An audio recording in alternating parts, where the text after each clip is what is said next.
Olá, boa tarde a todas as pessoas que estão nos assistindo.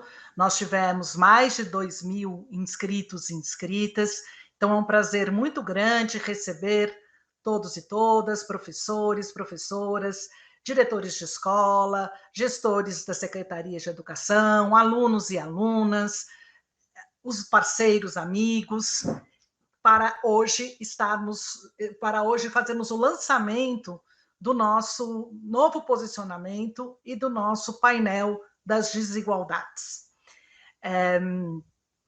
Eu vou, antes de iniciarmos o debate propriamente dito, chamar então um vídeo que vai nos mostrar este novo posicionamento e a nova identidade visual.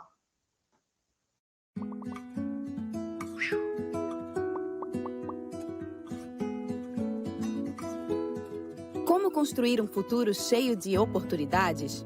Para qualquer país se desenvolver, é essencial diminuir as desigualdades na educação. Isso significa garantir que cada criança, adolescente e jovem esteja na escola, aprenda de verdade e na idade certa. Parece um sonho, né? Mas a gente acredita que pode transformar esse sonho em realidade.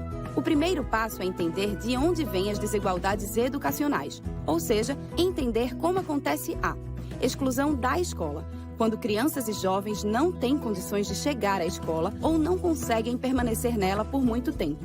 Exclusão na escola e na aprendizagem, que é quando, mesmo frequentando uma escola, crianças e jovens acabam não aprendendo tudo o que poderiam. Para combater essas formas de exclusão, a gente precisa construir equidade na educação. Mas afinal, o que é equidade na educação? É o direito de todos e todas a diferentes oportunidades de acesso e permanência na escola. E também a diversas formas de aprender, sempre considerando as necessidades e condições de cada pessoa. Só construindo equidade é possível garantir que todos e todas se desenvolvam igualmente.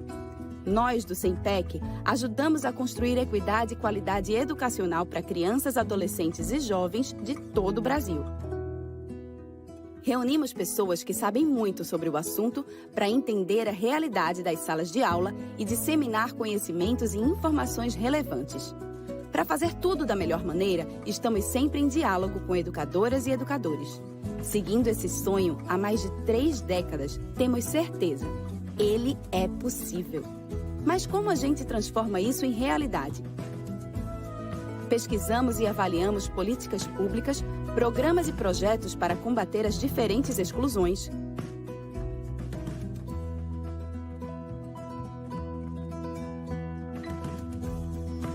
Criamos soluções para buscar as crianças que estão fora da escola.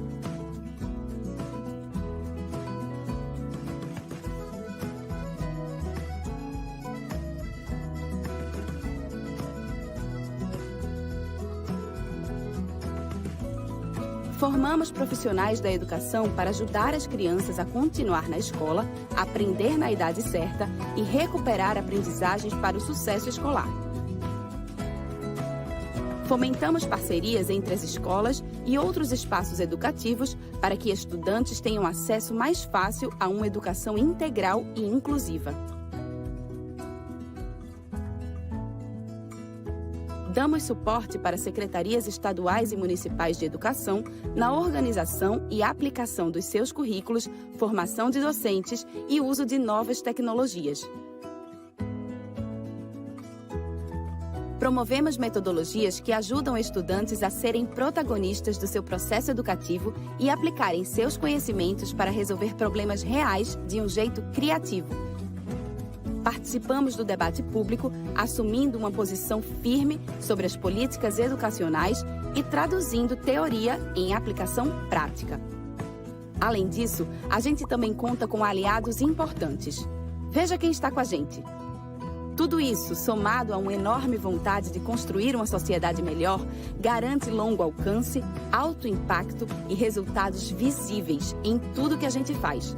Mais do que um objetivo, esse é o nosso compromisso. Mais do que um ideal, esse é o nosso dever, nossa maneira de transformar vidas. Se você também acredita nesse sonho, ajude a construir mais equidade e qualidade na educação brasileira.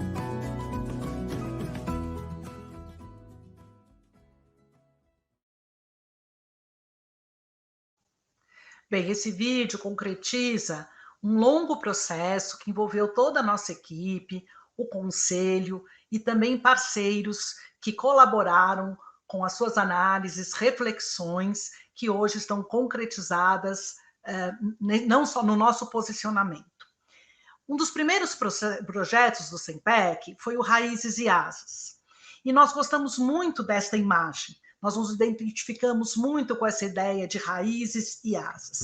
Então, o nosso posicionamento, ele também tem raízes bem fortes na nossa história, né? No nosso compromisso, que vem desde o início do enfrentamento das desigualdades e promoção das equidades, e asas, que nos possibilitam, nos permite a dialogar com os desafios da educação atual, para uma educação que o país precisa e merece.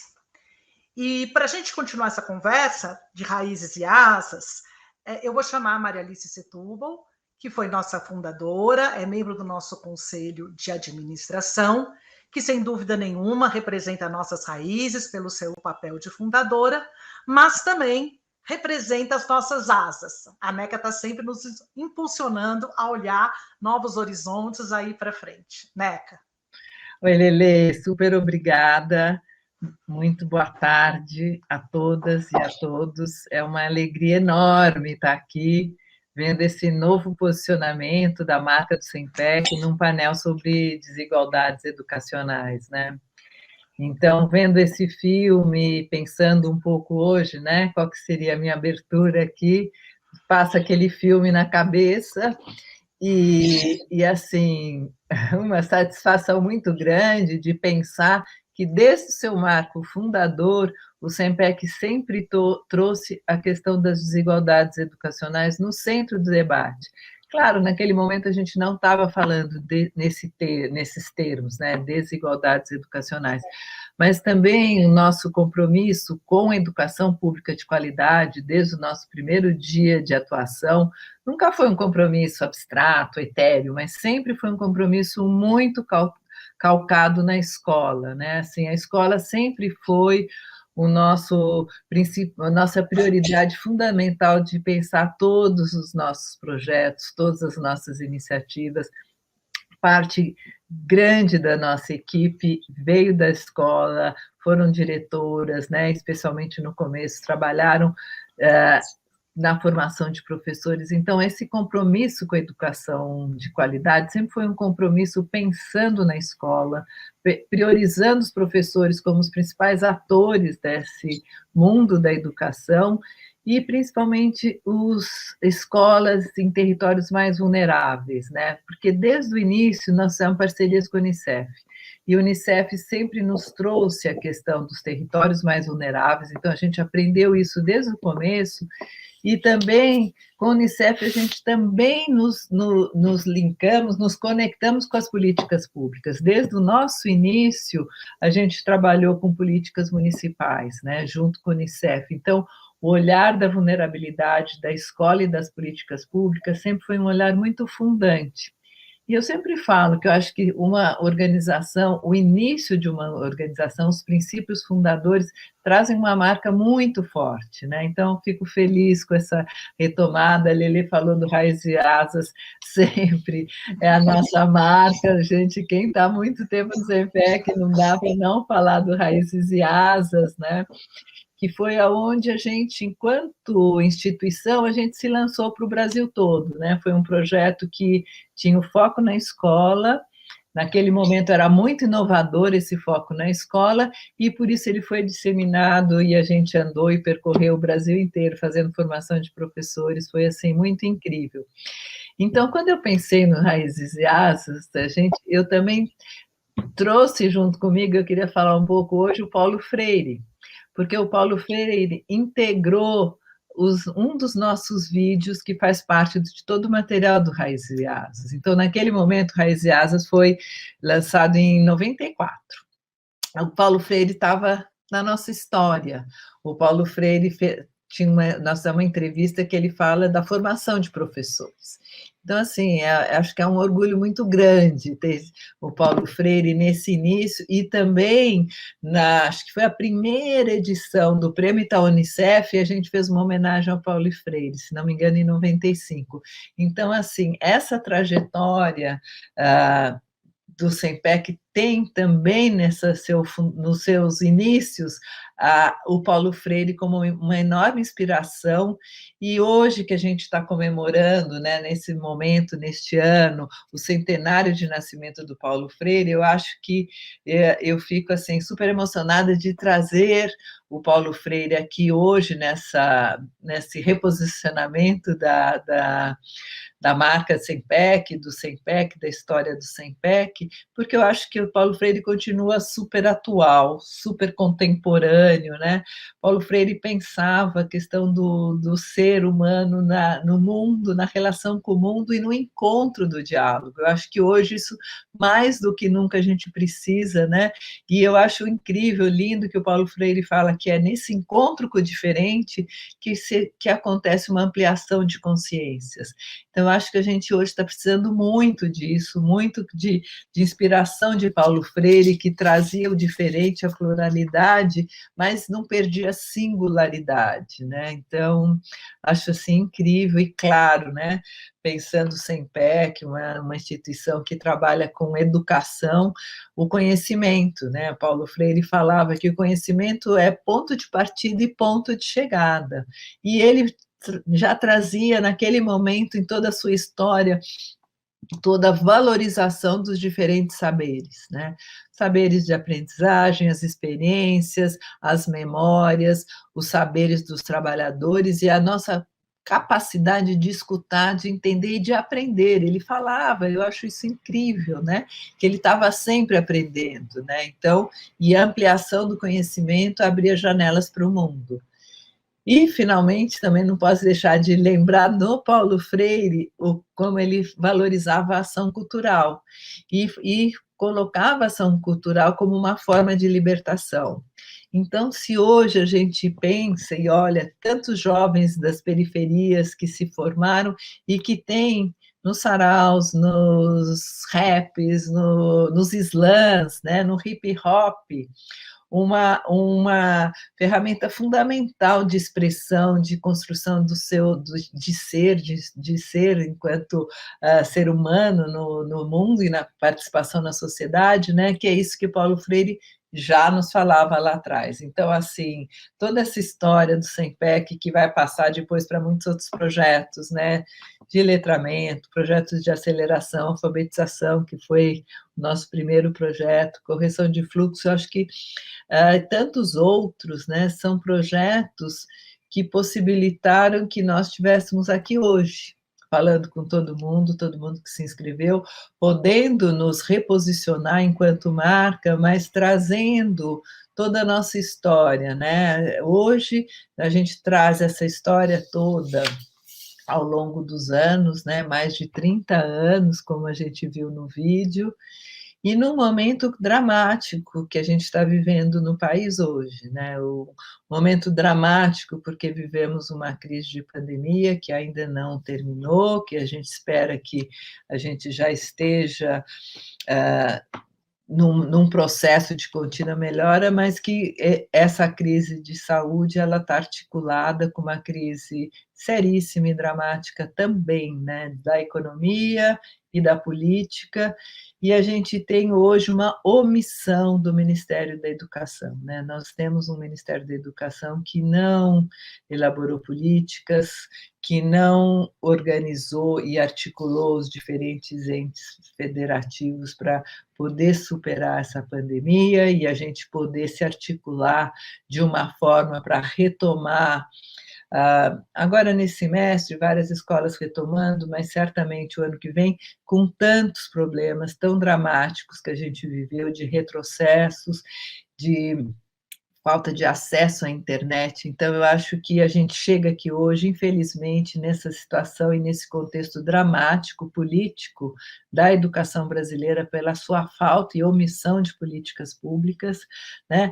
E por isso que um painel como hoje nós vamos escutar, com pessoas tão importantes e legítimas para estar colocando as desigualdades educacionais do país, ele é fundamental, porque nós só vamos conseguir superar e avançar na educação e tentar superar o retrocesso que nós vivemos nesses últimos anos, se a gente tiver clareza de enfrentar as desigualdades educacionais, né? A gente não pode mais viver de médias, onde uns podem melhorar muito e outros continuam com uma educação muito precária. Isso não é uma fotografia real do país. Uma fotografia real do país tem que encarar as nossas desigualdades educacionais. Acho que já construímos um Fundeb, onde a questão das desigualdades aparece.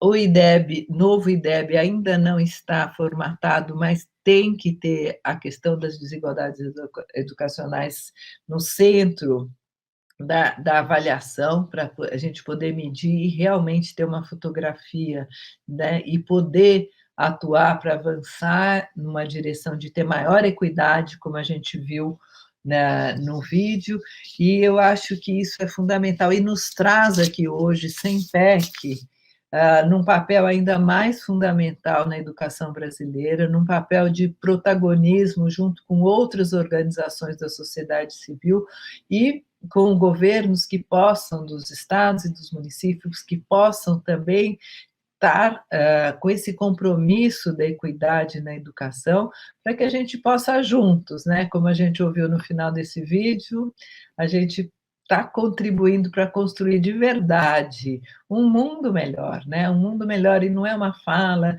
de um mundo mais justo, isso tudo é verdadeiro, mas um mundo que traga uma vida melhor para todas as nossas crianças, os nossos estudantes, as nossas famílias, uma vida de dignidade, né? De participação na sociedade.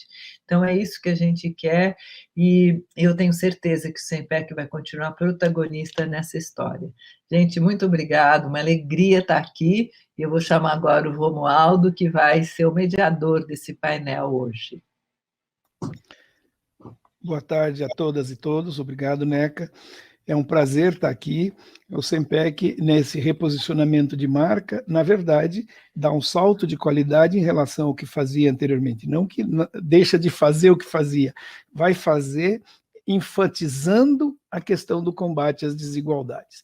E uma das ideias que nós tivemos para avançar nessa linha é construir um painel das desigualdades educacionais.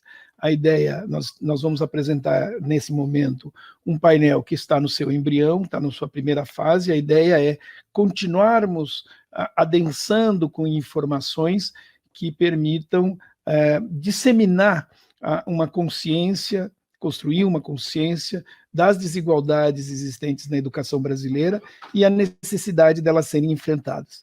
Para muitas dessas desigualdades, o SEMPEC já tem um know-how de como combatê-las e ter experiência nisso.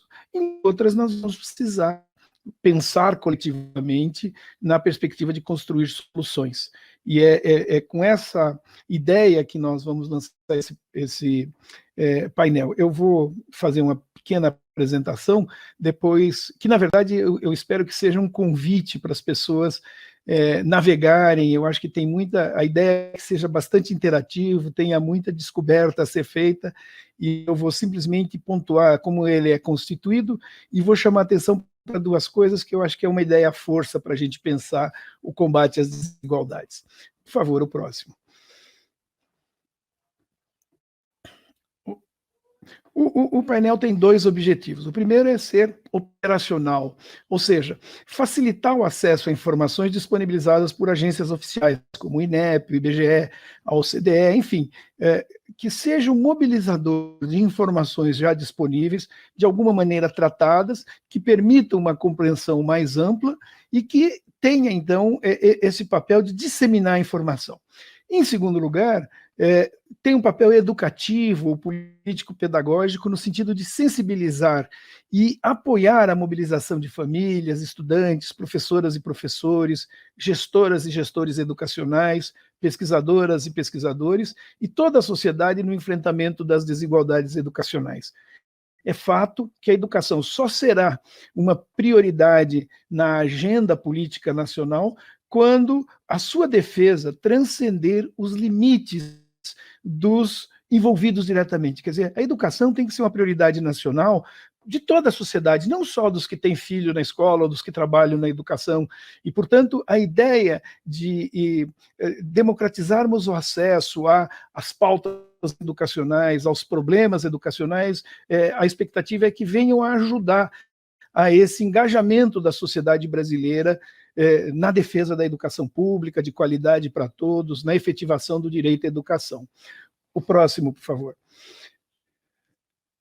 Esse painel está organizado em duas partes, vamos dizer assim. A primeira chama a atenção para 3 barreiras educacionais, e o segundo sobre o perfil da formação inicial docente no Brasil. As barreiras são barreiras que evidenciam a construção da desigualdade no interior do sistema escolar.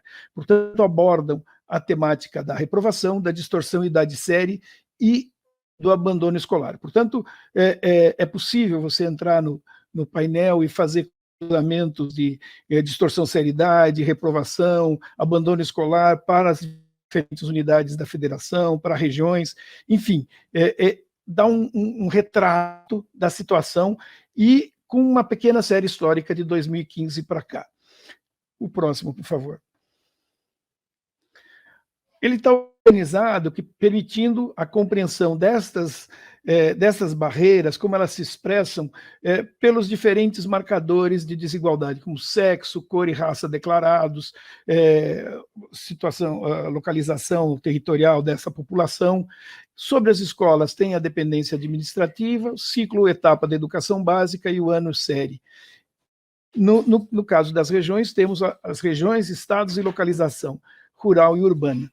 E a formação docente tem os dados segundo estados, municípios e escolas, ciclos e etapas de ensino e localização, permitindo uma identificação do perfil do professorado em cada uma destas dimensões administrativas e organizado de tal forma que nos dê a informação sobre os professores que têm formação adequada para o exercício profissional e os professores que não têm.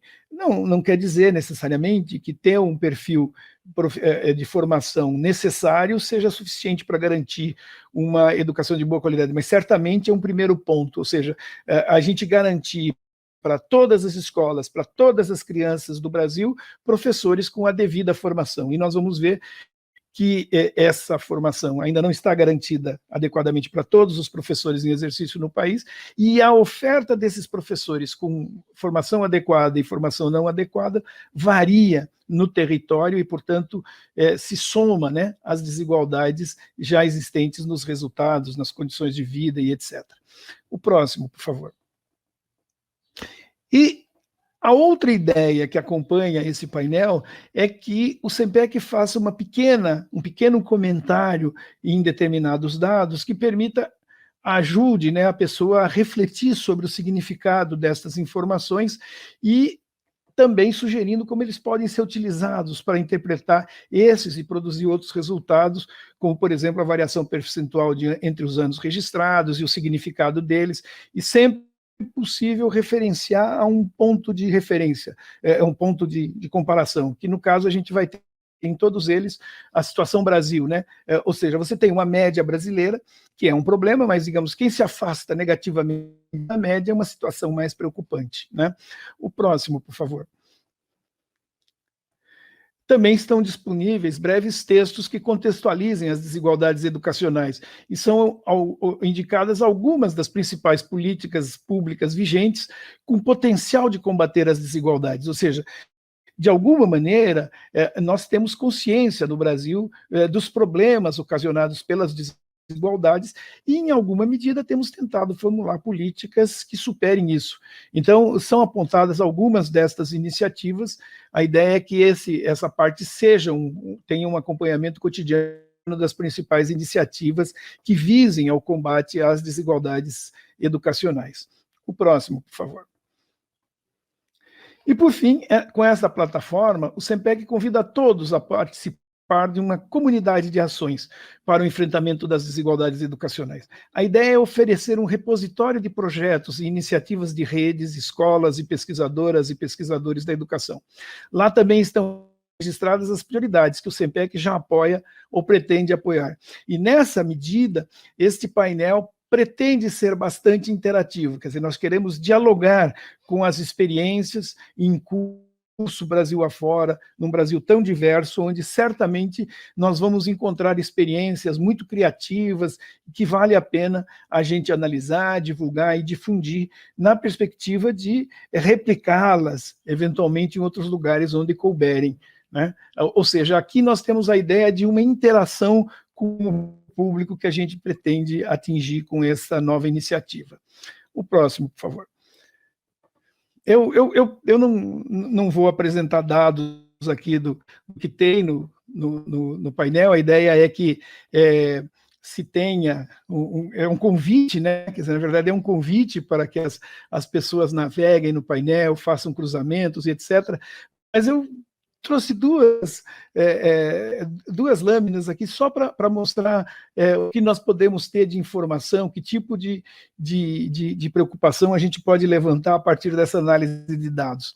Esse aqui são alguns destaques do painel de professores, né? Então, nós temos, na primeira coluna, as regiões e o total do Brasil, na segunda coluna, o total de municípios em cada uma destas regiões, e essa coluna seguinte é o número de municípios com professores que só têm o ensino fundamental, como escolaridade e ensino fundamental, e ministram aula para o ensino fundamental. Obviamente, isso é indesejável, né? É um profissional, é o que se chamaria antigamente de profissional leigo, né? Professor leigo.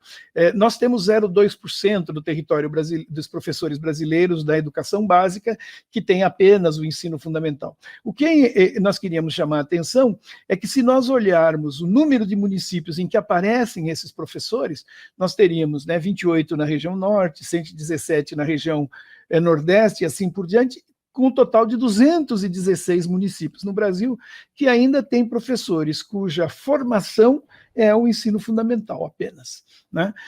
O que me parece interessante para a gente pensar a temática da desigualdade? Enquanto a média brasileira é que 3,9% dos municípios têm professores apenas com o ensino fundamental, quando olhamos a distribuição disso por regiões, nós veremos que tem praticamente o dobro desta média nacional no norte e nordeste, e as demais regiões abaixo da média. Isso significa que este fenômeno é um fenômeno que ocorre mais frequentemente no norte e no nordeste, quer dizer, chamando a atenção da necessidade de nós nos preocuparmos com a formação de professores em geral, porque nós ainda convivermos com professores na educação básica que tenham apenas o ensino fundamental é muito preocupante.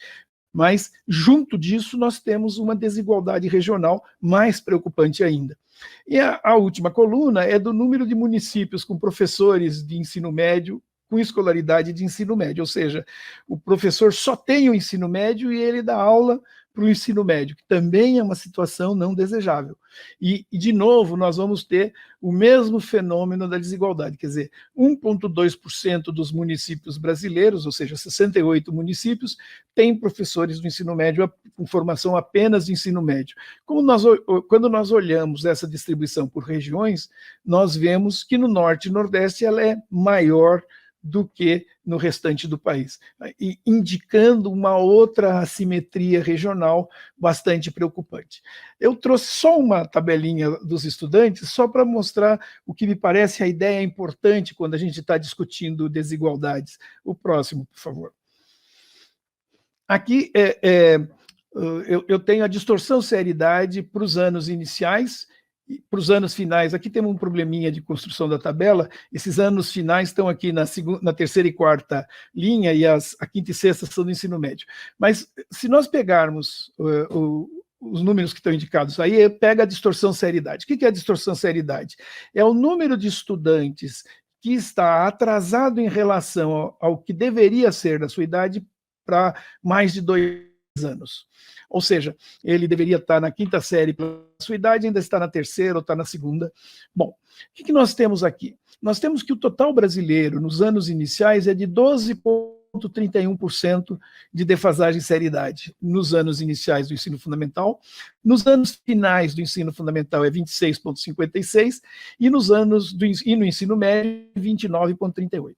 Quando nós olhamos as regiões, nós vamos ver que no norte e nordeste essa defasagem é maior que a média nacional, menor nas demais regiões. No ensino fundamental, nos anos finais do ensino fundamental e no ensino médio. Vejam, aqui nós temos um marcador de desigualdade. Ao mesmo tempo, se nós nos lembrarmos da tabela anterior, nós vamos ver que também havia uma desigualdade negativamente por Norte e Nordeste. E, portanto, estas desigualdades se sobrepõem, se somam e, portanto, se potencializam. E esse me parece um aspecto importante quando a gente pensa as desigualdades. Quer dizer, nós podemos, às vezes, localizar um aspecto e nos concentrarmos nele, mas muito provavelmente ela está associada a outras desigualdades se sobrepondo. Portanto, no fundo, o combate às desigualdades, ele demanda uma ação sistêmica, uma ação conjunta, atacando diversas manifestações, ainda que seu fenômeno mais aparente, mais imediato, seja uma dimensão. Mas se nós não atacarmos isso conjuntamente, nós não teremos condições de construir um projeto político de superação das desigualdades. Eu vou encerrar aqui fazendo um convite para que todas e todos naveguem pelo painel e tentem descobrir aspectos importantes que nos levem a uma reflexão mais aprofundada e mais embasada sobre as desigualdades no Brasil. E que, em seguida, se engaje conosco nesse processo de construção de alternativas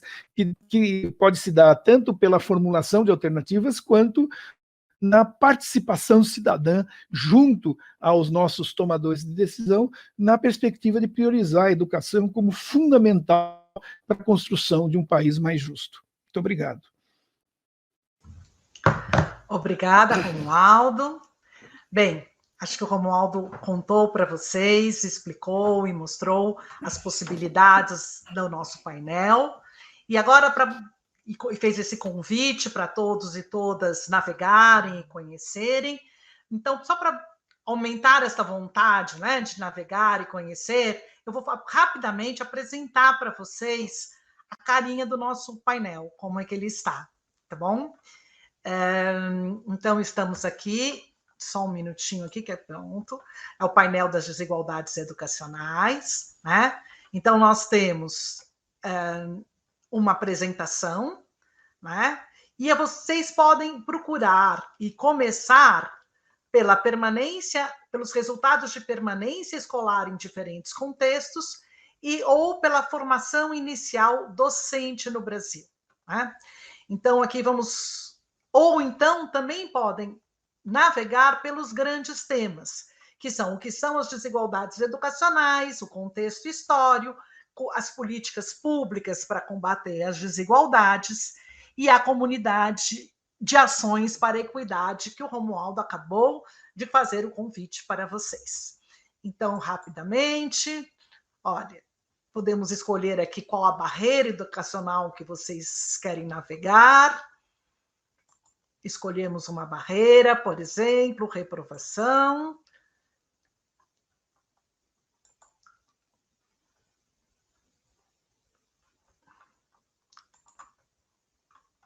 Aqui podemos escolher se queremos saber se é do contexto do estudante, da escola ou do território. Vamos, por exemplo, escolher o contexto do estudante. Aqui podemos, então, entrar pelo sexo e cor, raça declarada. E aqui chegamos aos a página, né? Entenda o que é a reprovação. Aqui temos a situação da rede pública de ensino em 2020. Temos aqui a porcentagem de estudantes, então, que estavam em situação de reprovação. Temos uma análise da situação, né? Aqui temos uma comparação, temos aqui um gráfico que traz a série histórica desde 2015. Aqui temos, por exemplo, um ícone que é o SEMPEC comenta, quando aparece um comentário, né, dizendo que os meninos e meninas, por exemplo, possuem a mesma capacidade de aprender, no entanto, os meninos continuam sendo mais reprovados. E trazemos alguns dados e comentários em relação a isso. Da mesma forma que nós entramos, podemos reiniciar. Da mesma forma que nós navegamos pelos dados, nós podemos também navegar pelos temas. Então, se queremos saber o que são as desigualdades educacionais, né? Aqui temos textos com a explicação, o acesso, as das barreiras, o acesso, a reprovação, a distorção idade-série e o abandono escolar, que, na verdade, constituem a cultura do fracasso escolar. Então, temos aqui todos os links para os dados. Navegando pelo tema, também temos, por exemplo, quais são as políticas públicas, né, que já foram formuladas para combater as desigualdades educacionais, começando pela LDB, pelo Plano Nacional de Educação, pela Base Nacional Comum Curricular. Temos aqui, então, detalhes da legislação. Enfim, acho que temos aqui mostrar para vocês as possibilidades de navegação. É um spoiler bem rapidinho, né? Mas não queríamos deixar de mostrar o nosso painel e as possibilidades que ele tem. Muito bem. Vamos lá, então, para dar continuidade, né, ao nosso evento, que, na verdade, mais do que um evento que marca o reposicionamento da marca do SEMPEC, ele marca a atualização da marca do SEMPEC. Acho que a fala da NECA traz muito forte essa ideia de que nós estamos não trazendo um novo posicionamento, mas nós estamos atualizando o nosso posicionamento de forma que ele possa dialogar melhor com as necessidades e os desafios do nosso tempo. Bom, então agora nós vamos dar um prosseguimento, né?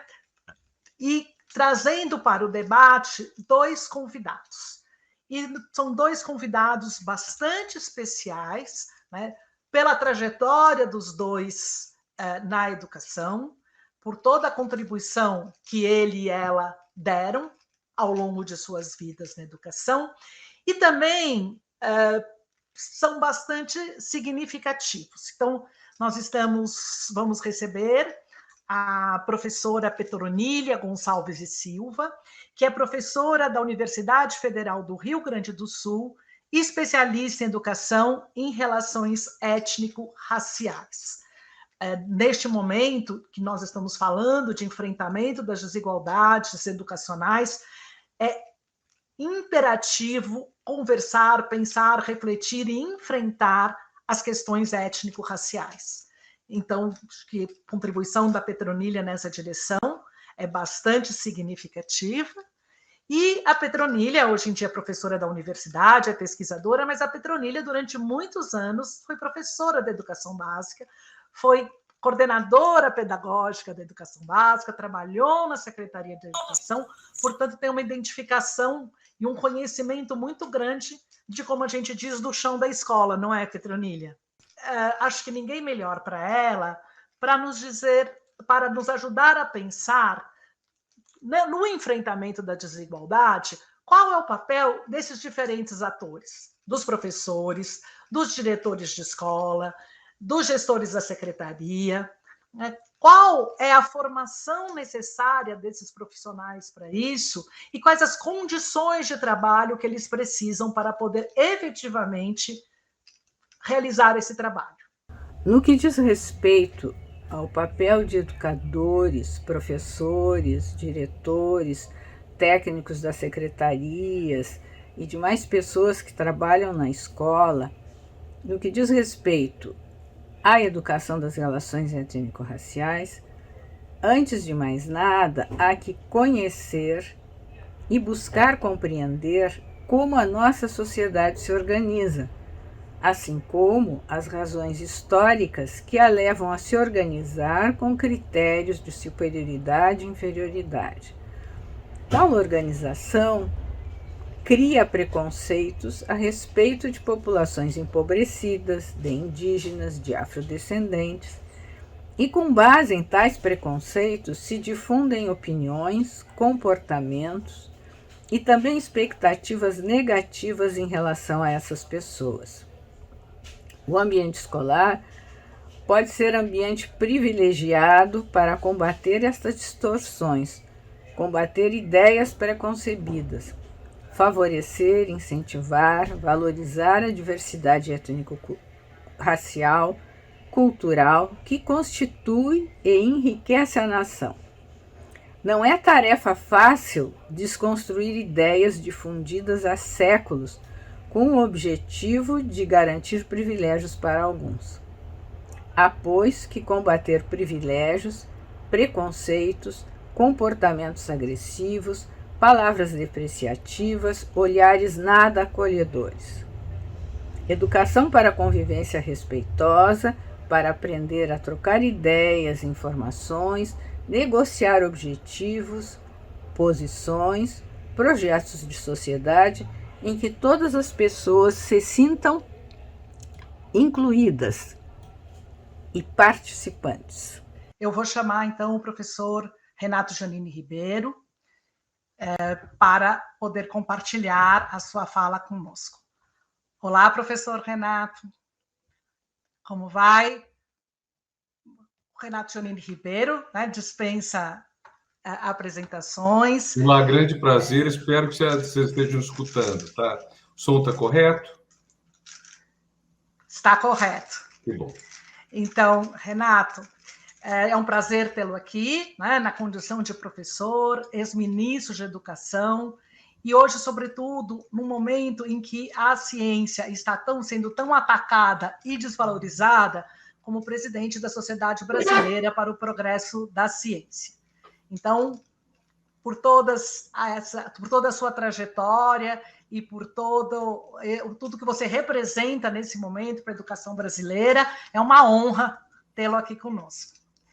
E gostaria de que você discutisse com a gente, olhando para essa questão das desigualdades educacionais, pelos marcadores de nível socioeconômico, de raça, cor, território, no nível das políticas públicas, o que é importante priorizarmos, o que teremos que pensar para efetivamente garantir uma educação de qualidade para todos, entendendo que qualidade de educação significa todos na escola, todos aprendendo, todos concluindo a escolaridade básica na idade certa. Obrigado, Ana. Queria cumprimentar todos, todas, você, Neca, Petronilha, as pessoas que estão nos acompanhando, saudar esse painel, que acho que é um instrumento muito importante para definir políticas públicas e tudo mais, e fazer 3 observações iniciais. A primeira é que a desigualdade ou a iniquidade na educação e em tudo não são acasos. O Brasil foi planejado para isso. Então, quando se tenta uma política pública, se faz uma medida para acabar com isso, para promover um acesso mais justo à educação, à saúde, à alimentação, ao emprego, e esse projeto bem intencionado e bem construído dá errado, a rigor não é que ele deu errado, é que continuou dando certo essa história de sucesso que o Brasil é na exclusão social. Nós temos que entender, então, que existe um projeto de Brasil que funciona há 500 anos, evidentemente com modificações ao longo do tempo, mas o projeto começa com a situação de colônia, se reforça com a escravidão e que continua presente. É um projeto e promover realmente a desigualdade. E essa desigualdade acaba sendo uma espécie de lei de cotas perversa em favor de quem pertence às elites de alguma forma beneficiadas, sobretudo economicamente. Então, eu acho muito curioso, acho bom lembrar que a primeira lei de cotas que houve no Brasil, pouca gente sabe, pouca gente cita isso, data de 1968 e foi revogada em 1985. Vejam, começou no ano do Ato 5 e terminou com a democratização. É a lei do boi, que reservava metade das vagas nas faculdades de agronomia e veterinária para filhos de proprietários, filhos de pessoas do campo, basicamente filhos de fazendeiros. Então, vocês vejam, nós tivemos como primeira lei de cotas no Brasil, lei de ação afirmativa, entre aspas, uma lei que partia da afirmação da desigualdade. Provavelmente, essa elite fundiária, essa elite latifundiária, não sabia que os seus filhos não tinham muita chance de passar no vestibular, uma concorrência limpa. Então, eles fizeram uma lei para favorecer, para deixar metade das vagas, por exemplo, numa escola da qualidade da Exalc, da agronomia da USP em Piracicaba, metade das vagas reservadas a filhos de fazendeiros. Então, acho que isso é significativo. E depois, quando começamos a ter leis de cotas para favorecer os historicamente discriminados, houve toda uma grita contra elas. Uma grita que esses setores não tinham feito contra essa lei iníqua de 1968, proposta justamente por um dos políticos mais conservadores do Congresso da época, o deputado Último de Carvalho, da Arena de Minas Gerais. Então, primeiro ponto, existe um projeto de Brasil que funciona. O Brasil, infelizmente, é uma história de sucesso na direção errada, na direção da iniquidade. E se nós não estudarmos muito bem como funciona esse sucesso no erro, esse sucesso na falha, nós vamos ter dificuldade de vencê-lo. Então, esse é o primeiro, quer dizer, nós temos, assim como numa luta, você tem que conhecer o seu adversário, saber quais são as medidas a tomar, quais são os pontos fortes, os pontos fracos dele, nós temos que saber em que consiste, de que maneira se constrói essa desigualdade, porque o painel, aliás, permite mostrar, porque a gente sabe que mesmo intuitivamente sabe, mas o painel dá dados numéricos, dá dados objetivos para dizer isso, a gente sabe que isso está ligado à renda, está ligado à cor da pele, está ligado à região do país, está ligado ao tamanho dos municípios, há muitos fatores que entram nisso. Um segundo ponto que eu queria frisar é a igualdade é uma questão ética. Igualdade de oportunidades, pelo menos, é uma questão ética. Igualdade no ponto de partida é a base de qualquer liberalismo minimamente decente. E o que é socialista é outra coisa, seria igualdade no ponto de chegada. O Brasil não tem nem sequer igualdade no ponto de partida, quanto mais no ponto de chegada. Então, deveríamos garantir pelo menos uma igualdade no ponto de partida, o que estamos muito longe de fazer e o que seria um princípio ético fundamental de não discriminação. Então, quando nós temos ações afirmativas, elas são discriminações, como diz o nome, positivas. Quer dizer, tenta-se compensar, através de uma série de instrumentos, uma desigualdade construída ao longo dos séculos e que não vai ser desfeita simplesmente, enfim, pelo jogo livre do mercado ou esperando, deixando passar o tempo. Não. Deixando passar o tempo não vai resolver nada. Nós precisamos, então, de uma ação veemente e firme, como essa que foi adotada, por exemplo, nas universidades públicas, a começar pela UERJ, na virada do século, seguindo as universidades federais, e bem depois a minha Universidade de São Paulo, que é uma das mais tardias neste seleto e qualificado clube. Terceiro ponto, a promoção da igualdade de oportunidades não é apenas um imperativo ético, é um qualificativo econômico. O Brasil rende pouco. O Brasil tem o quê? Talvez 30% da população com boas condições com boas oportunidades para vencer na vida, para conseguir o máximo que possa, para realizar as suas vocações. Uma boa parte da população está excluída por questões de educação, de saúde, de renda, de alimentação, de moradia, de transporte. Há um leque grande de fatores que acarretam a desigualdade e, portanto, fazem que as pessoas mais pobres tenham, às vezes, dificuldade de elas próprias, inclusive, identificarem a sua vocação, quanto mais de terem espaço para realizá-la. Então, quantos médicos não perdemos, quantos engenheiros, cientistas, artistas, empresários, porque eles nasceram no CEP errado, eles nasceram em lugares pobres, e cujas vocações, então, não são realizadas. Então, além do imperativo ético e moral, que é uma questão de valor, há uma questão prática, pragmática, uma questão de rendimento. O Brasil rende pouco. O Brasil já foi a 6ª maior economia do mundo, hoje caiu, acho que para a 12ª, mais ou menos, graças aos 2 últimos presidentes da República, o atual e o anterior, e o Brasil está nessa situação também porque ele não realiza todas as suas possibilidades. Então, essas possibilidades estão longe elas só poderão se realizar se nós dermos oportunidades a todos. Como daremos oportunidades? Chegando, então, à questão específica. Na verdade, não existe uma bala de prata. Existe um conjunto de medidas que a gente sabe que melhoram a vida social e que melhoram também a educação. Esse conjunto de medidas foi expresso em várias ocasiões. Em 2006, quando o MEC lançou um programa de metas que pretendia até 2021, o ano hoje em curso, chegar a um nível de educação comparável ao da média da Organização para a Cooperação e Desenvolvimento Econômico, OCDE, que alguns chamam de Clube dos Países Mais Desenvolvidos, mais ricos. Então, todo esse conjunto de medidas foi elencado. Isso inclui desde medidas que não são diretamente educacionais, por exemplo, transporte da criança para a escola.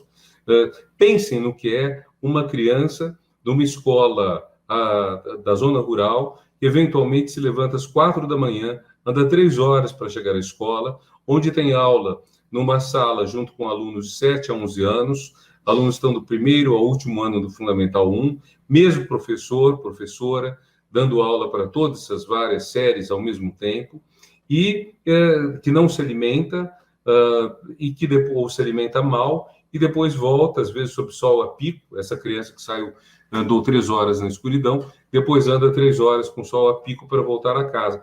É muito difícil dar certo isso. Então, o que o governo fez? O governo adotou um transporte escolar melhor, criou e incentivou a criação de escolas em meio urbano ou menos rural, foi eliminando escolas que não tinham água, que não tinham luz, e substituindo por escolas mais bem qualificadas. Então, todas essas medidas que nem sequer estão exatamente no cerne da docência, da material didático, elas afetam positivamente o desenvolvimento escolar.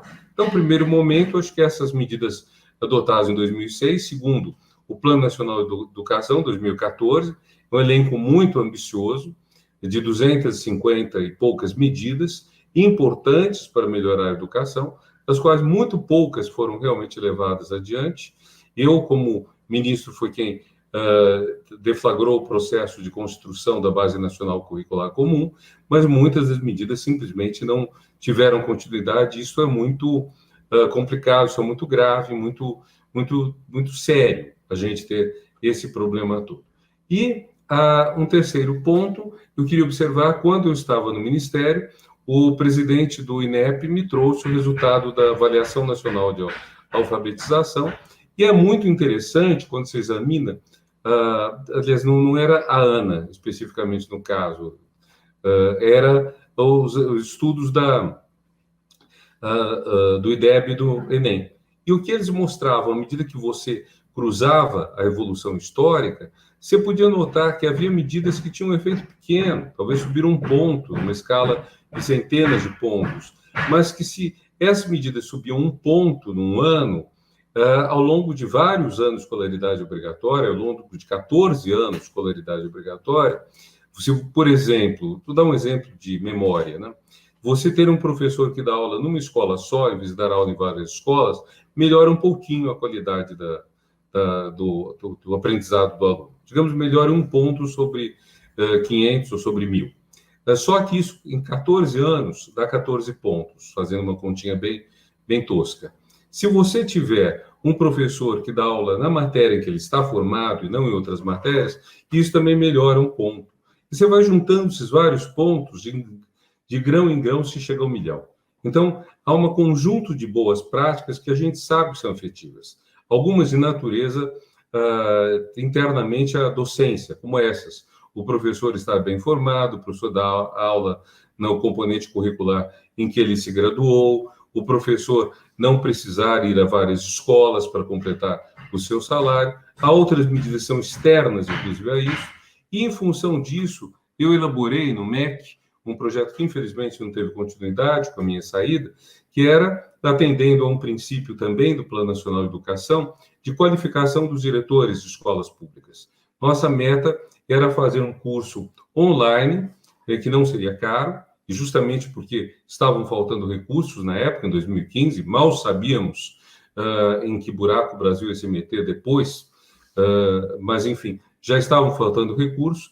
Fizemos um programa que era até barato, e o programa visava quê? Visava, primeiro, a fazer que os diretores de escolas soubessem ler os dados que o INEP, por exemplo, disponibiliza, e dos quais uma parte é o que a gente vê nesse painel, quer dizer, ver quais são os dados que indicam a escolaridade, de modo que o diretor da escola saiba qual a posição da escola dele naquele ano, saiba qual a posição da escola dele na evolução do IDEB ao longo dos últimos anos, saiba também fazer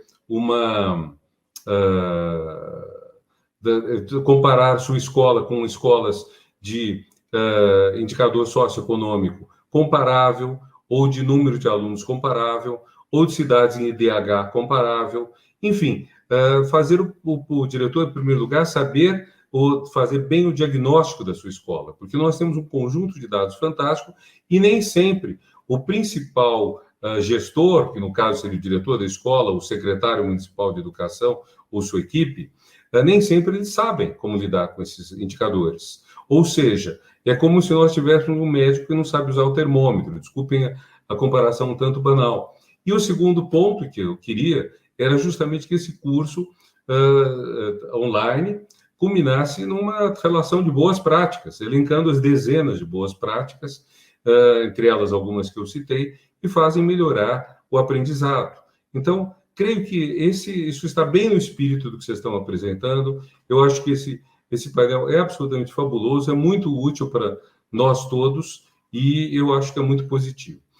Bom, acredito que é interessante a fala do professor Giannini, traz elementos bastante significativos de reflexão, né? E conversam também com a fala da professora Petronília, pelo pouco que nós ouvimos, em relação ao contexto histórico.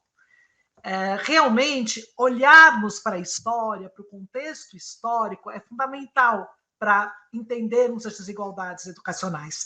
É por isso que um dos temas do nosso painel é o contexto histórico, para entendermos que a situação que vivemos hoje, ela não começa agora, ela tem raízes, tem uma determinação histórica, enfim, temos que olhar para isso. Na verdade, se olharmos a história da educação do Brasil, nós vamos olhar que nós sempre tivemos altos e baixos, tanto do ponto de vista da legislação, de programas e projetos, como os que o professor Giannini mencionou, quanto do financiamento, seguido por períodos de retrocesso.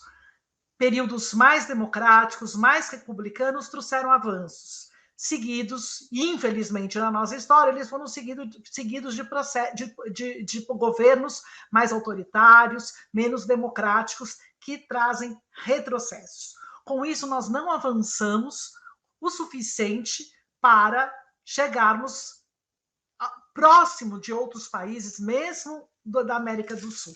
Nós vivemos hoje um contexto que temos dívidas históricas a serem saldadas e, ao mesmo tempo, temos que fazer frente aos desafios do nosso tempo. Então, no painel, quando nós trazemos dados do aluno por cor, raça, sexo, é exatamente olhar para esses marcadores de desigualdades, porque são desigualdades, e olhar como é que podemos pensar, enfrentar e desenvolver políticas públicas, apoiar e formar nossos profissionais de educação para este enfrentamento. O professor Giannini traz que a questão do enfrentamento das desigualdades é um imperativo ético e moral, né?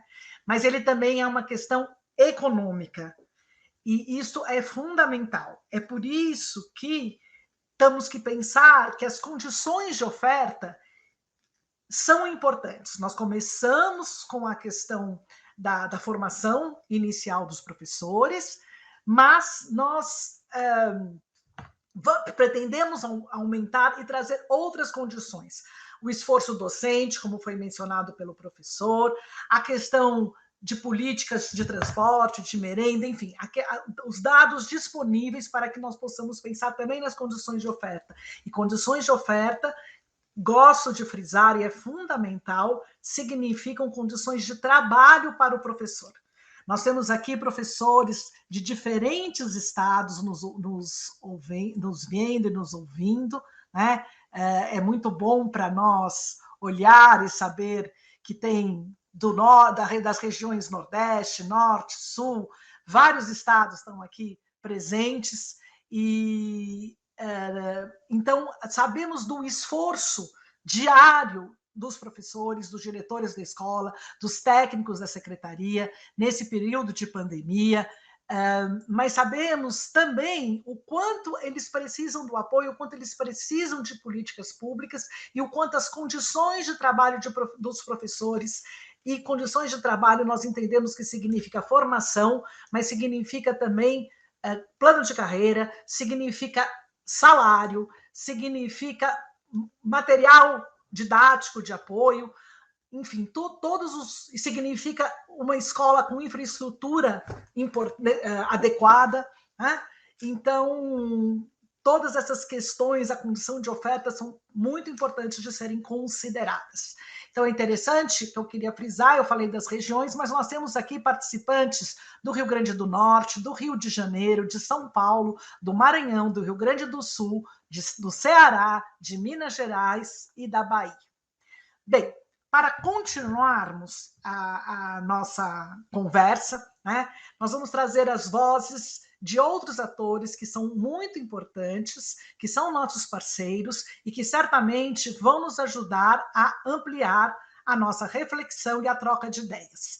Então, eu vou chamar agora 2 vídeos que são com os depoimentos, que são o professor Luiz Miguel Garcia, presidente da Undime, que é a União Nacional dos Dirigentes Municipais de Educação, e do professor Heleno Araújo, da CNTE, que é a Confederação Nacional dos Trabalhadores em Educação.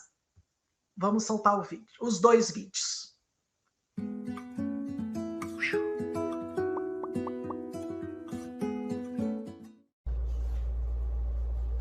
Olá, é uma alegria poder estar com vocês neste momento.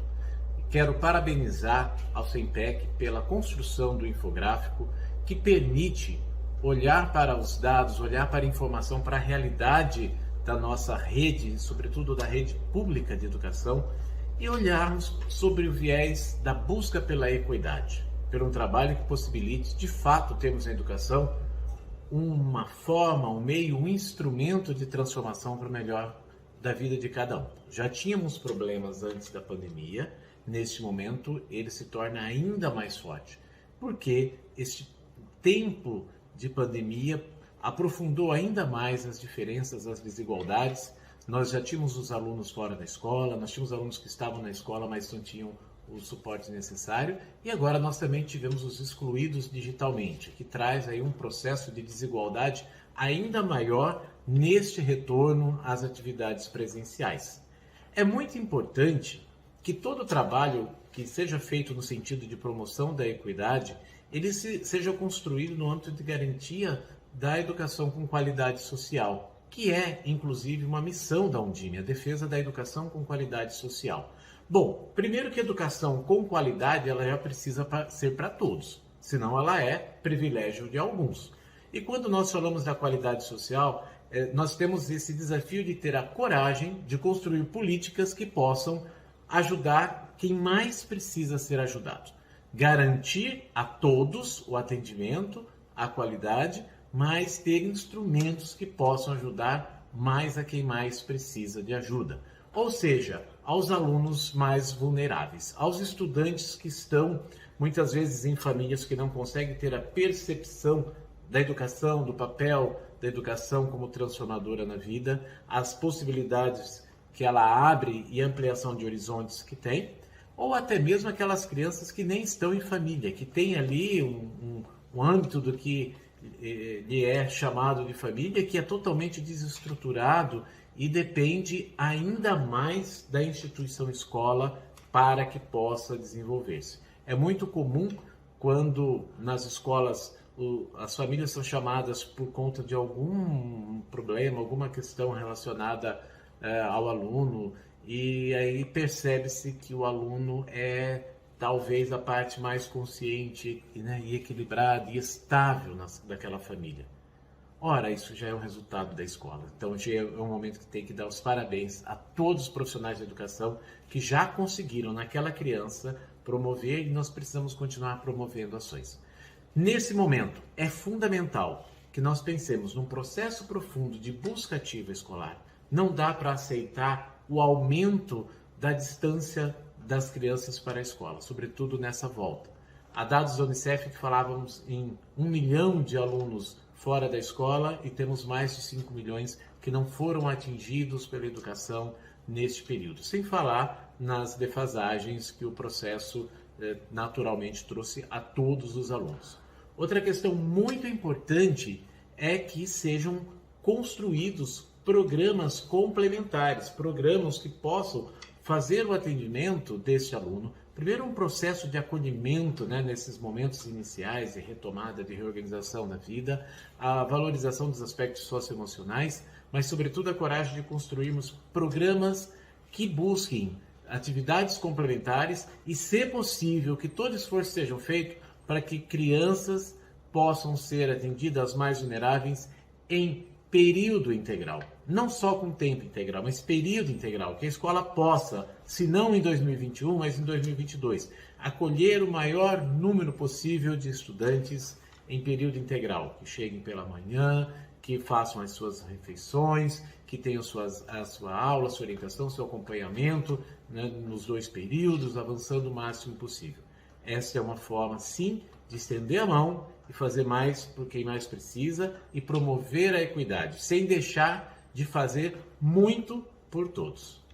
Um grande abraço, parabéns ao SEMPEC e parabéns a todos os envolvidos no projeto, e agora nós vamos usar esses dados do infográfico para construirmos políticas efetivas que transformem vida e façam fazer sentido todo o nosso trabalho. Um grande abraço a todos vocês.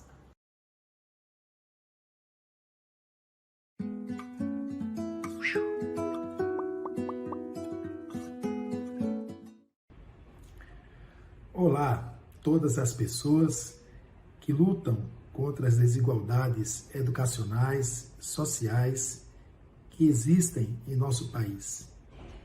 Lutam por justiça social e de forma bem objetiva para enfrentar as desigualdades educacionais que temos em nosso país, precisamos acabar com a emenda constitucional número 95 de 2016.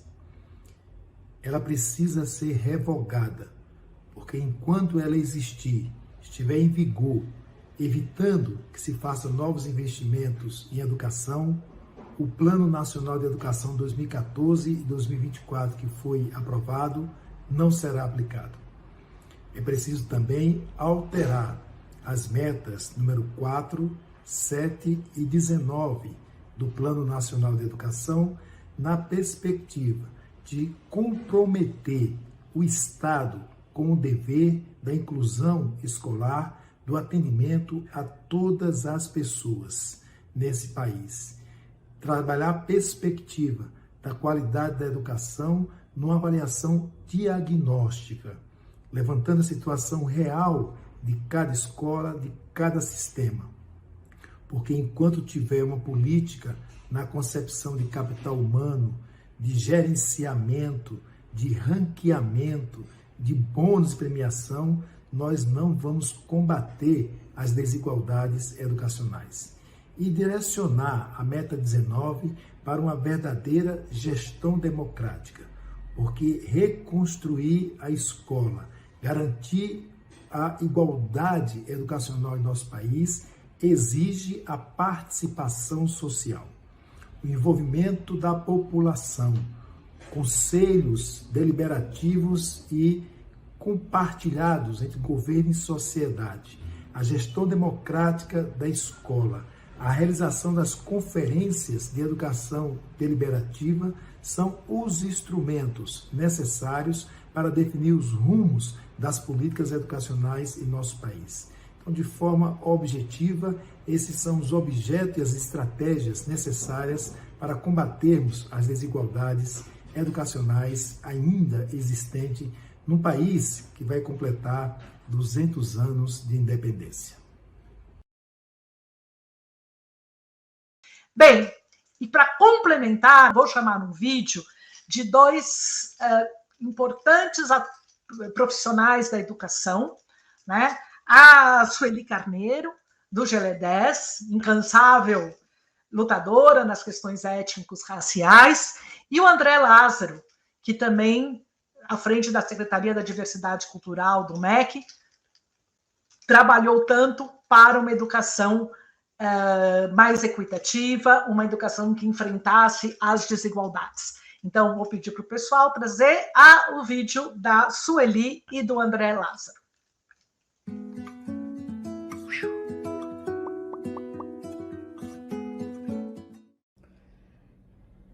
Para enfrentar as desigualdades na educação, é preciso que as políticas públicas se constituam num conjunto de ações intersetoriais que, em diálogo com a educação, garantam condições financeiras e segurança para as famílias em contexto de vulnerabilidade, disponibilização de equipamentos e o acesso universal à internet gratuita, realização da busca ativa de estudantes que se evadiram durante o período de ensino remoto, com um foco específico nas meninas e demais estudantes negros para que retornem à escola, e a construção coletiva de propostas pedagógicas que enfrentem o racismo e o sexismo, para que a escola se constitua em um ambiente de igualdade e de valorização de todas as crianças e as suas culturas. Por outro lado, o enfrentamento das desigualdades de raça e gênero na educação também exige que o material didático, a formação de professores, a escola e toda a comunidade estejam comprometidas com a aprendizagem de todas as crianças, com a permanência e conclusão dos ciclos formativos de todos os estudantes. É urgente também que raça e gênero integrem as metas de equalização que buscam reduzir as desigualdades educacionais. Enfim, o fundamental é que toda estratégia tenha por princípio o efetivo compromisso com as especificidades da parcela mais vulnerável do alunato, que são as meninas negras, como demonstramos com a pesquisa A Educação de Meninas Negras em Tempos de Pandemia, o aprofundamento das desigualdades, pesquisa realizada por GLE10.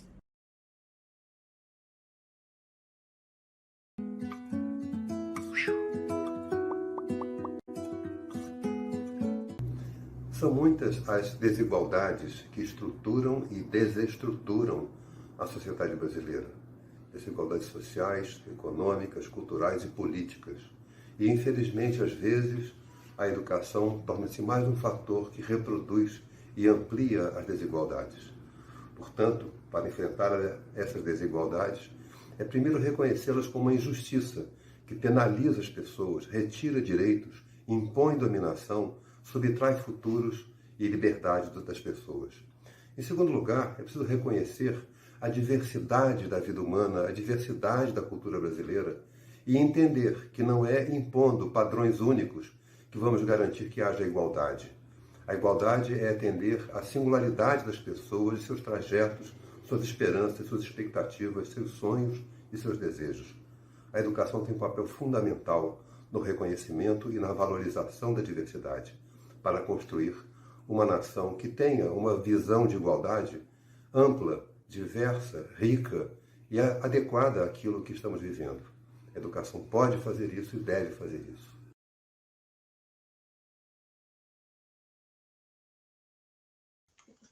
Olá.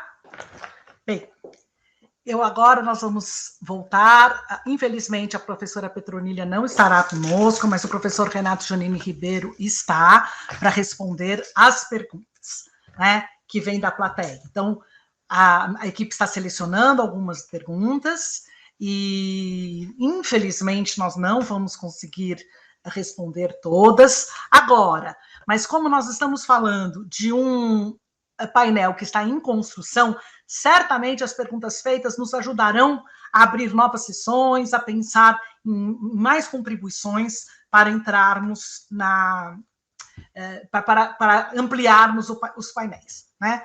Então, vamos lá. A pergunta para o Renato. Eu vou pedir licença para vocês, vou me aproximar um pouco do microfone, do computador. Renato, hoje, diante dessa pandemia, qual a verdadeira função social da escola e seu caráter eminentemente público, fundada nos princípios da laicidade, gratuidade e obrigatoriedade?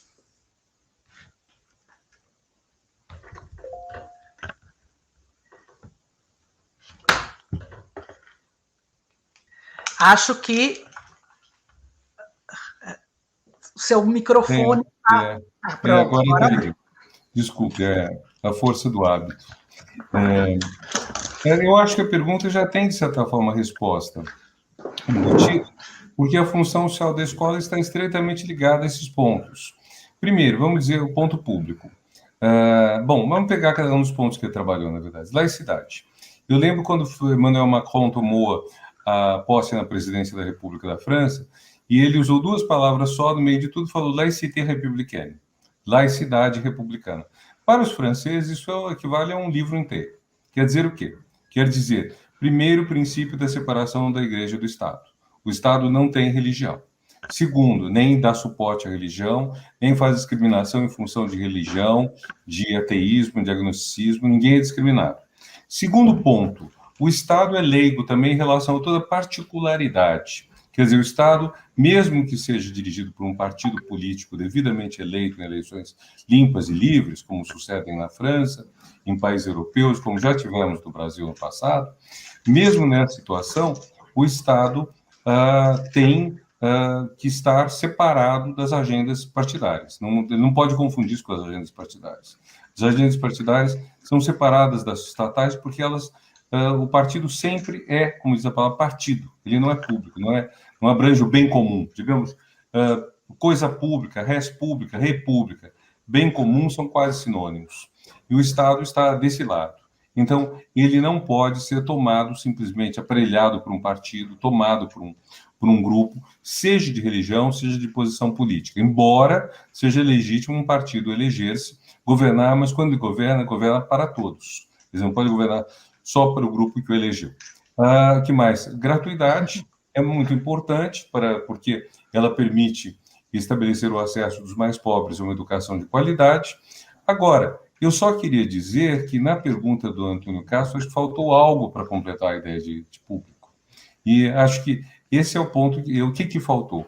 Faltou a escola ser voltada para o bem comum. É um ponto que me parece que faz muita falta na discussão brasileira do sentido público do ensino público.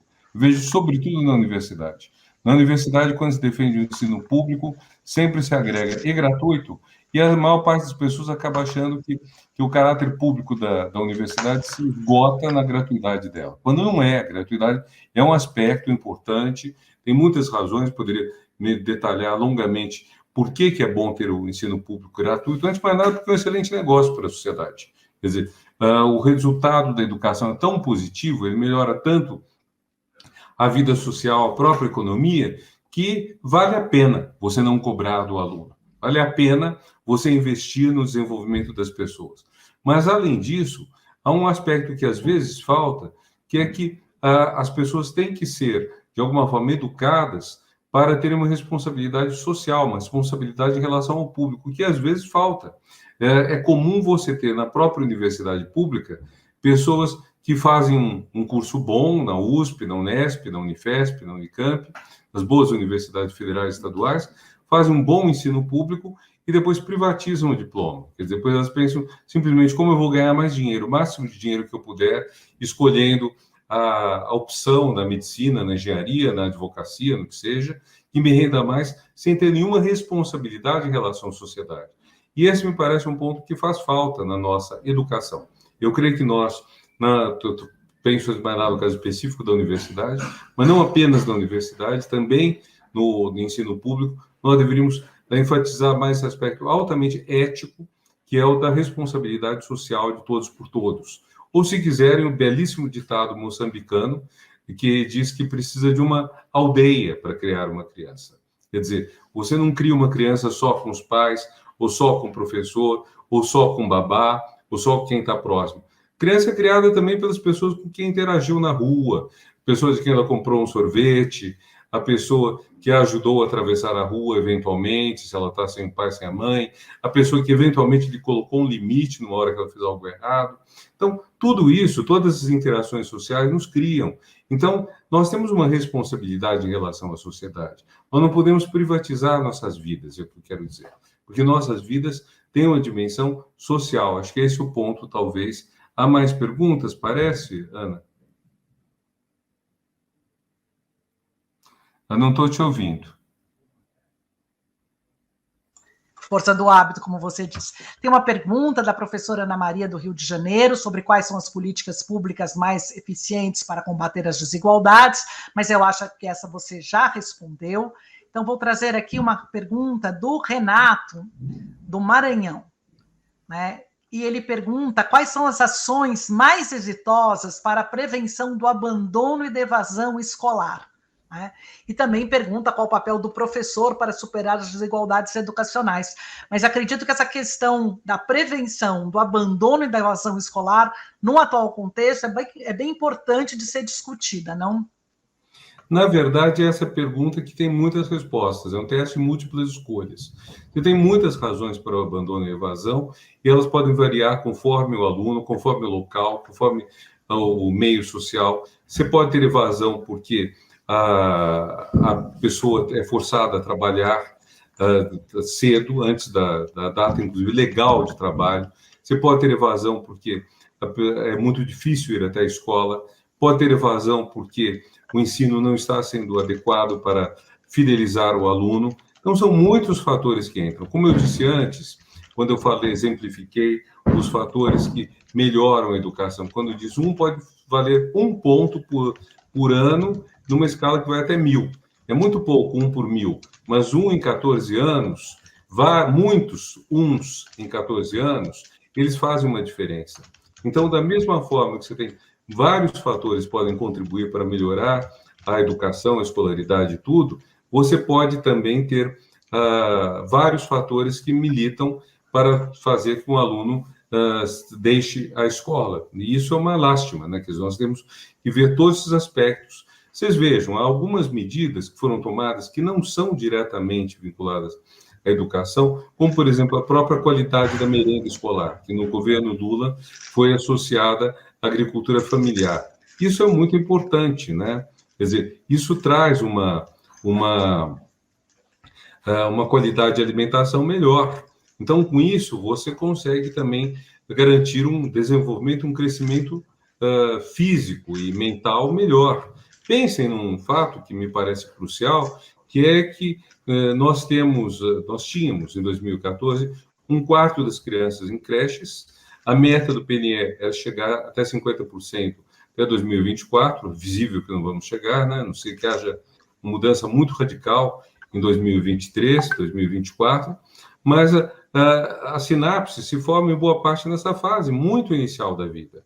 E se nós, em vez de termos crianças que são cuidadas, são olhadas por um vizinho, olhadas pela mãe e pelo pai enquanto fazem alguma coisa, ou que se submetem a babá eletrônica, ou TV, ou que estão jogando games, se em vez disso tivermos uma educação boa em creches com projeto pedagógico, tivermos uma alimentação decente, ninguém segura esse país, no bom sentido do termo.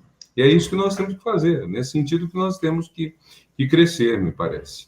Então, acho que, enfim, um ponto que nós... Quer dizer, nós estamos atrasados, gente. Nós perdemos tempo. Esse retrocesso, essa grande regressão que o mundo todo conheceu, Brexit, Trump, a Polônia, a Hungria e outros lugares que eu não mencionarei, essa grande regressão do mundo fez muita coisa se perder. Nós vamos ter que recompor coisas que foram perdidas. E isso é terrível, porque estamos muito carentes ainda. Lembrem que quando a França introduziu a educação, a alfabetização universal no final do século XIX, nossos vizinhos do Sul, Argentina, Uruguai, Chile, foram logo atrás. O Brasil está um século atrás em relação ao que foi feito nos vizinhos do Prata e do sul do Brasil, né? E assim como começamos nossa primeira universidade 4 séculos depois da primeira universidade hispano-americana. Então, nós temos uma tarefa muito grande a cumprir, um atraso muito grande a cumprir. E é pena que esse atraso, depois de ser superado durante alguns anos, voltou a aparecer, né? O Brasil, de novo, está vivendo um atraso. Mas, enfim, eu desejo muito boa sorte para todos, saúde, cuidado de saúde, e que vamos lutar para enfrentar esses desafios e garantir um futuro bom para as crianças, os adolescentes, os jovens, as próximas gerações e para o nosso país. Obrigada pela resposta. Como você mesmo disse na sua fala inicial, efetivamente não é a questão do enfrentamento das desigualdades e de, vamos dizer, superarmos esse atraso na educação, sem dúvida um imperativo moral e ético, mas também é uma condição para o desenvolvimento econômico, né? Então, neste momento que nós estamos falando de retomada de desenvolvimento econômico ou de uma preocupação com recessão, é importantíssimo pensarmos no papel da educação nessa direção. Nós temos uma última pergunta, aí sei que você tem um horário, já passou aqui 2 horas, você deu 2 horas preciosas do seu tempo, então vou fazer a última pergunta, depois nós agradecemos a sua participação, e aí eu vou chamar o professor Romualdo, porque eu tenho algumas perguntas pontuais em relação ao painel, certo?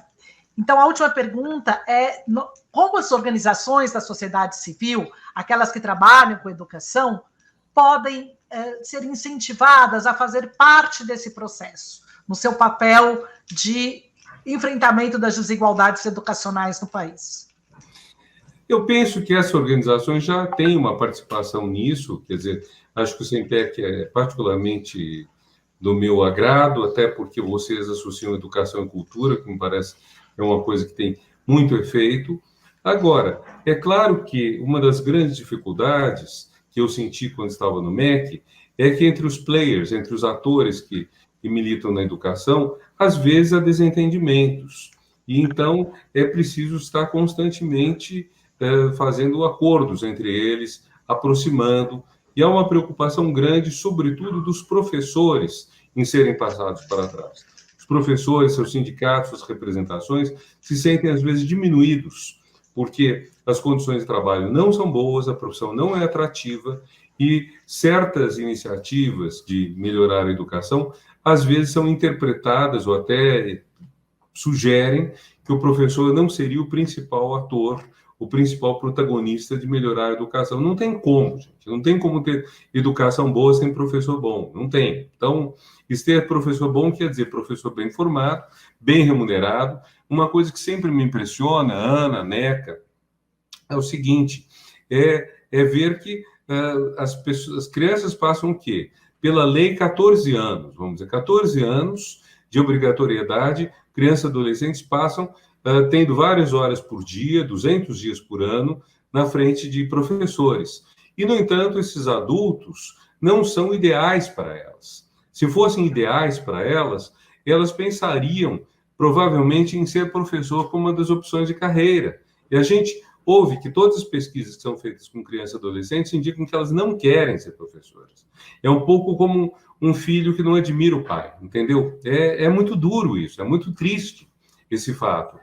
É muito triste que a profissão de professor tenha sido desvalorizada ao longo da ditadura militar e depois do fim dela, que já terminou faz o quê? Faz 36 anos, depois do fim dela, não tenha sido recomposta. Então, esse é um ponto sério. Quer dizer, ou essa profissão é valorizada, ou todo o resto vai adiantar. Eu já participei de muita discussão sobre muitas contribuições para a educação que pode haver de quem não é professor, elementos tecnológicos, aplicativos, beleza, gente, tudo isso é muito bom, mas no eixo de tudo está o professor, até porque na escola E é no convívio presencial, tete a tete, corpo a corpo, que a criança vai conhecer outras crianças que não são seus irmãos, outros adultos que não são seus pais, e vai aprender, então, a se socializar. Então, nada substitui a educação presencial nesse período de formação para a vida, que vai da infância até o começo da idade adulta. Depois a gente conversa. Quer dizer, se for alguém de 30 anos que quer fazer um curso, mesmo de 20 e tantos anos, ou a educação à distância pode ser boa, pode até ser melhor para essa pessoa do que o presencial. Uma pessoa casada com filhos não vai, aos 30 e tantos anos, dedicar 4 anos, todas as suas noites, para ir à faculdade. Mas, assim, nessa fase de formação, acho que nada substitui o presencial, nada, e o professor é o principal ator, o principal agente disso tudo. E acho que, às vezes, o estresse que existe entre as organizações da sociedade civil e os sindicatos está devido a um desentendimento neste ponto. Quer dizer, os professores não sentirem que são devidamente valorizados.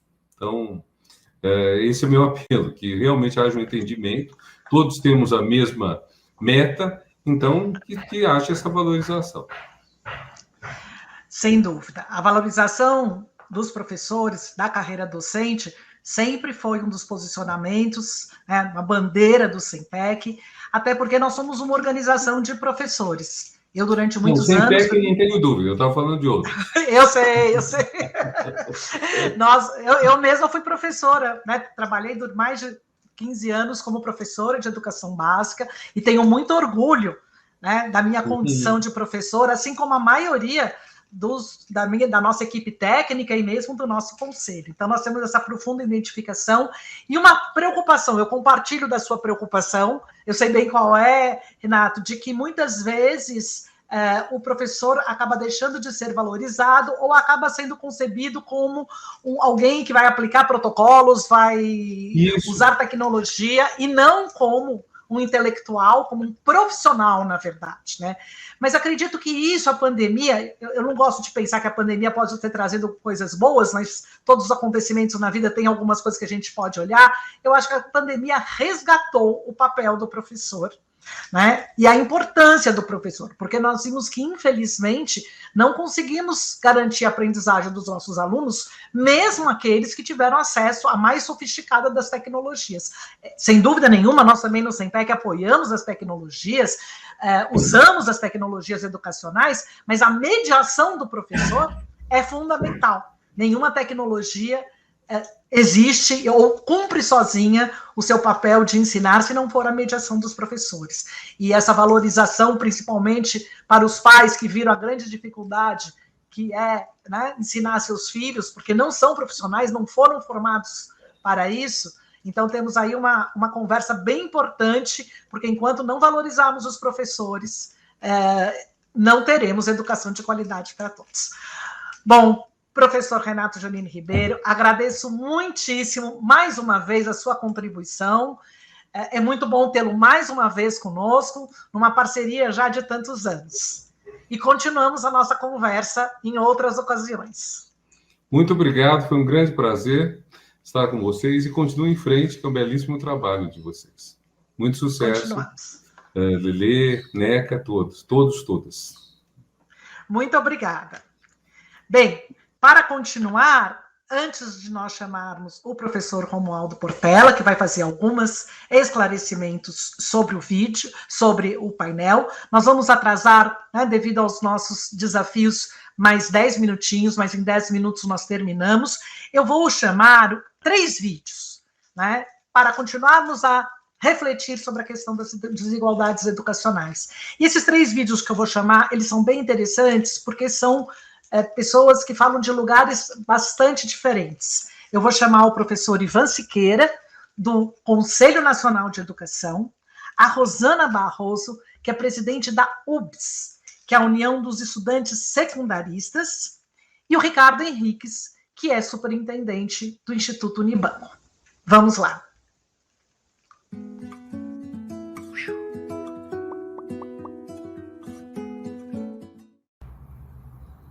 Algumas prioridades para minimizar as desigualdades educacionais em decorrência da pandemia de Covid-19. Uma delas, endereçar as imensas perdas de aprendizagem por conta do tempo todo que as nossas crianças, adolescentes e jovens ficaram fora da escola.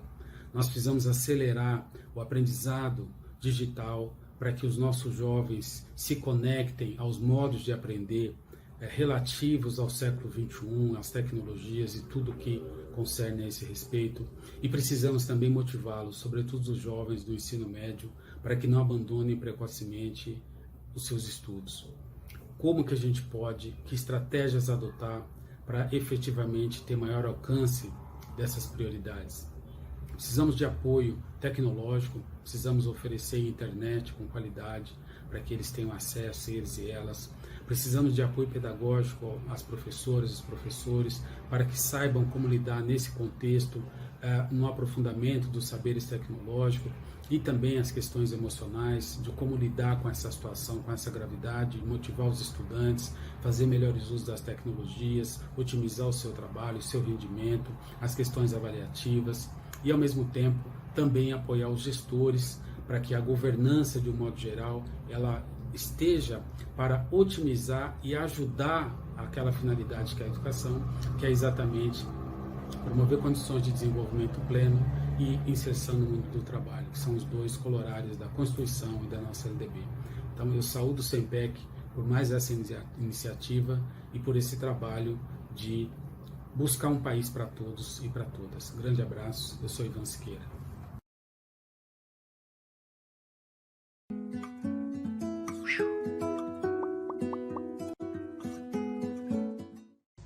Oi, gente, eu sou a Rosana Barroso, sou estudante do pré-vestibular, sonho em ser a primeira da minha família na universidade. Sou criadora da campanha Vida Pão, Vacina e Educação e hoje represento mais de 40 milhões de estudantes, porque sou presidente da União Brasileira dos Estudantes Secundaristas, entidade estudantil com mais de 70 anos, tem 73 anos de história. Quero falar com vocês rapidinho um pouco das lutas que a gente tem travado aqui. A pandemia trouxe muitos problemas, um deles é o agravamento da desigualdade social que atinge em cheio a educação, principalmente os estudantes indígenas e negros, das escolas públicas que nesse momento, em maioria, não estudam mais, não acessam mais a educação. É um cenário triste porque tem mais estudante no sinal, vendendo jujuba para ajudar na renda em casa, submetido ao subemprego e desemprego do que estudando. Isso se dá pela não garantia do acesso à internet, merenda escolar em tempos de pandemia. E é por isso que nós estamos numa batalha muito dura, entregando nosso documento, nossa nota técnica sobre a educação na pandemia a cada secretário de educação, para que a gente possa ter caminhos de resgate desses jovens. Para nós, o importante para combater a desigualdade na educação, o importante para ter uma educação que forme meninos e meninas para contribuir com o desenvolvimento nacional, econômico, tecnológico, social, para que a gente possa superar essas crises, é ter um plano nacional de educação em tempos de pandemia, uma operação resgate desses jovens, estruturação das escolas públicas e assim, trazê-los de volta para o acesso à educação. Não há Brasil que avance quando a educação retrocede. Por isso que a educação precisa estar no centro do debate para que a gente possa superar essas crises agravadas em tempos de pandemia. Quando menos jovens acessam a universidade, quando menos jovens terminam os estudos, o Brasil perde. E é por isso que nós precisamos resgatar esses meninos e meninas e assim investir na educação para garanti-la com muita qualidade e trazê-los de volta. Não podemos aceitar viver num Brasil onde jovens acessam menos educação, porque é um direito que nos é garantido na Constituição Federal, o direito de estudar. Isso é muito importante para que a gente possa ter um país que avance. Conto com cada uma e cada um de vocês na luta. Quero que vocês contem também com a União Brasileira dos Estudantes Secundaristas nessa batalha em defesa do Brasil, porque a luta em defesa da educação também é a luta em defesa do Brasil, esse meio de transformação da nossa vida, mas não só, também do país inteiro. Contem conosco.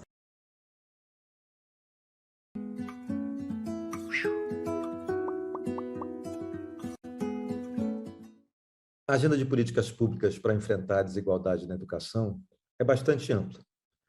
Mas, em primeiro lugar, é importante ter um olhar intersetorial para o desafio da educação, articulando educação, assistência social, saúde.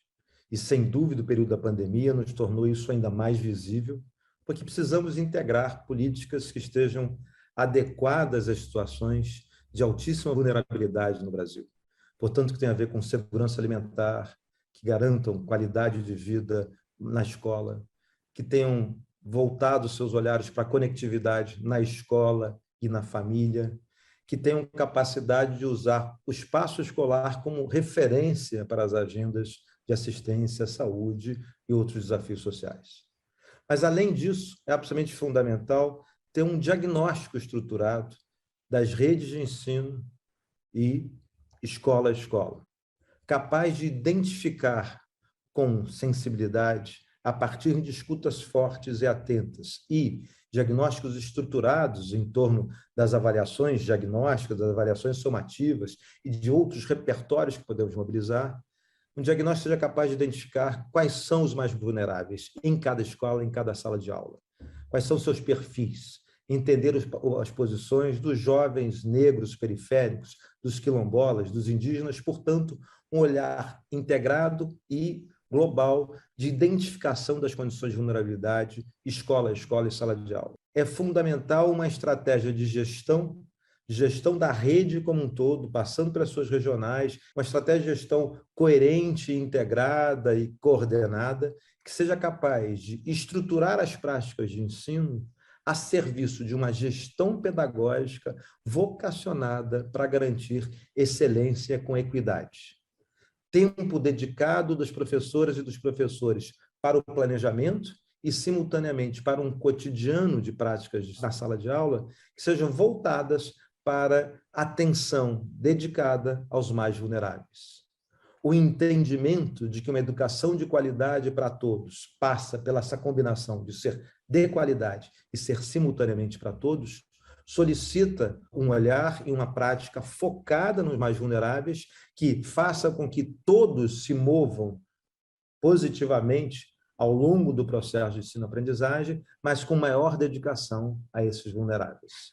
E, evidentemente, essa estratégia solicita uma visão que seja capaz de mobilizar as várias dimensões da secretaria e da escola referentes à gestão financeira, à gestão de pessoas, a práticas no dia a dia da sala de aula, integrando não só abordagens multissetoriais, mas também uma visão de que toda a escola está voltada para que todos os estudantes e todas as estudantes sejam capazes de aprender na intensidade desejada e mobilizada em cada contexto. Bem, agora nós agradecemos, então, a todos os participantes que vieram trazer suas reflexões nos vídeos, né? E eu vou cumprimentar a Rosana Barroso em nome de todos eles. Nós estamos na Semana do Paulo Freire, a Neca já trouxe algumas reflexões, mas ouvindo a Rosana falar, eu lembrei que o Paulo Freire sempre nos ensina que é preciso ter esperança, e ele fala que não é esperança do verbo esperar, mas o verbo esperançar. Então, ver uma jovem falando da maneira como ela fala e conclamando todos para pensarmos num projeto de nação, realmente nos dá muita esperança, não é, Romualdo? Exatamente. Bem, vamos lá. Temos uma pergunta que é para você, né, da Paola Gentili. Com que frequência os dados serão atualizados? Haverá interação com os comentaristas? Bom, os dados que já estão no painel, eles são divulgados com uma certa periodicidade pelos órgãos oficiais, e tão logo eles sejam divulgados novamente, o painel será atualizado. Ao mesmo tempo, a ideia de adensar o painel com outros temas depende só da nossa programação. Tão pronto esses dados fiquem concluídos e compatibilizados, eles serão divulgados, né? Sobre a interação, não vai haver interação online, ao vivo, né? Mas certamente nós deveremos ter uma sessão questões, e tão logo a gente processe essas questões, a gente as responderá também, um tipo FAQ, né? Frequently Asked Questions, uma coisa assim, para ter já um tipo de pergunta padrão, etc. Isso a gente já pensa em deixar no painel. Perfeito. Também é bom lembrar, né, que todos esses vídeos que nós passamos aqui, eles estarão no painel, Nós vamos subir eles para o painel, todos eles para o painel, e também resolvemos aqui agora por WhatsApp que a fala da professora Petronília será gravada. Nós vamos pedir para ela refazer a fala dela, gravar a fala dela e também vamos subir e divulgar, porque são todas falas que vale a pena. E desta mesma forma, nós poderemos convidar futuramente outros atores importantes como esses para contribuir com considerações, com reflexões para o nosso painel, não é isso? Bem, então, nós já avançamos aqui 15 minutos o nosso horário, pedimos desculpas por esse atraso, mas não queremos nos delongar mais. Queremos, mais uma vez, agradecer a participação de todos e todas, dizer que estamos muito felizes com o número grande de pessoas que nos assistiram, que estiveram conosco, pedir desculpas pelos nossos contratempos técnicos e dizer que continuamos juntos e contamos com todos vocês. Muito obrigada.